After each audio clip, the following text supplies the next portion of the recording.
네, 반갑습니다. 행정사 합동사무소 정평의 대표, 감정평가사 겸 행정사 박상현입니다. 저희 정평은 영업보상과 관련된 행정심판을 매년 연평균 600건 이상 처리하고 있습니다. 때문에 여러 업종에 걸쳐서 증액 사례를 대단히 많이 보유하고 있는 편입니다. 그 중에서 몇 가지 증액 사례를 간추려서 함께 분석해보는 시간을 계속해서 가지고 있습니다. 이번 영상에서는 경기도 남부권에 소재하는 주택 재개발 정비사업 내에 영업권이 당초 협의보상 때 이전비 지급 대상으로 분류되었다가 이의 신청을 통해서 휴업손실보상으로 변경되어 최종적으로 500% 이상 증액된 케이스를 함께 살펴볼까 합니다. 저희 의뢰인께서는 2018년도 1월 5일에 재개발 정비사업 조합으로부터 이전비 보상금을 통보받으시고 통보받으신 직후 저희 사무소로 상담 전화를 주셨습니다.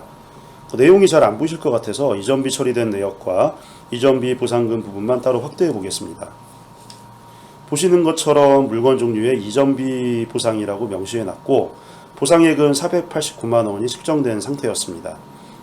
담당자가 즉시 배정되었고 현장 방문 상담 및 실사를 진행해 보니 의뢰인의 업종이 일본계 전자회사의 서비스 센터였고 일본계 전자회사 제품 외에 여러 국내외 브랜드의 사후 서비스 에이스 센터 협약을 함께 가지고 있는 업체였습니다. 흔히 4개월분 영업이익 보상으로 알고 계신 휴업보상이 될 요건은 총 4가지가 있습니다. 그 4가지 요건을 모두 충족해야 휴업보상 대상이 됩니다. 또한 영업권을 이전해서 곧바로 정상적인 영업 개시가 가능한 경우에 역시 휴업손실보상이 대상이 되지 않고 이전비 처리 대상이 됩니다. 이는 국토부 지리외시 내에도 이미 유권 해석이 나와 있는데 밑줄치인 부분에 보시는 것처럼 영업 성질상 휴업이 필요 없고 이전 즉시 바로 영업이 가능한 경우라면은 영업손실보상 대상이 아니라고 밝히고 있습니다. 보통 영업장이 아니라 사무소나 단순한 창고 형태라면은 이 지리외신처럼 이전비 처리 대상으로 분류되는 경우가 일반적입니다. 반면 다른 지리외신을 보시면은 우유 대리점에 대한 영업손실보상이 가능한지 문의해서 휴업손실보상 대상이 될 4가지 요건을 다 갖춘 경우라면은 영업보상이 가능할 것으로 보면서 실제 휴업이 필요한지 여부는 획일적으로 볼 것이 아니라 영업장의 특성 등 사실관계를 기초로 판단해야 한다라고 회신한 바 있습니다.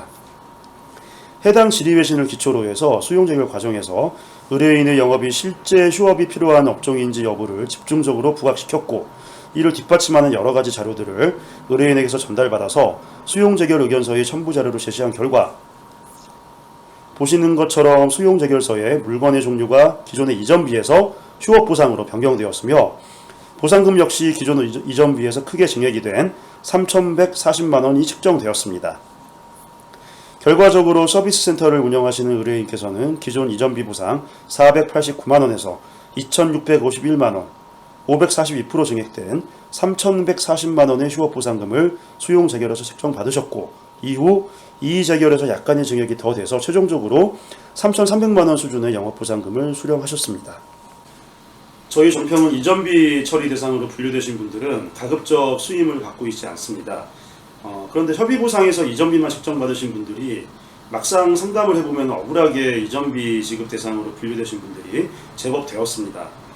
조합이나 사업시행자 보상 담당 직원 역시 영업보상에 대한 전문성이 많이 떨어지다 보니까 영업보상 관련 법령이나 판례, 지리외신을 잘 모르는 상태에서 조금만 애매하면 바로 휴업손실보상 지급 대상에서 탈락시켜버리는 일이 많기 때문입니다. 이런 분들의 경우 수용재결이나 이의재결 과정에서 전문가와 함께 철저한 준비를 하면은 결과를 뒤집을 가능성이 많습니다. 실제로 저희 사무소는 경기도 광명시 소재의 모 재개발구역에서 협의보상 당시 이전비로 처리된 9개 영업권 중에서 무려 8개 영업권을 수용재결을 통해서 휴업손실보상으로 변경시킨 경우도 있었습니다. 더 자세한 상담을 원하시면 저희 정평으로 연락 주시면 되겠습니다. 이상 감정평가사 겸 행정사 박상현이었습니다. 감사합니다.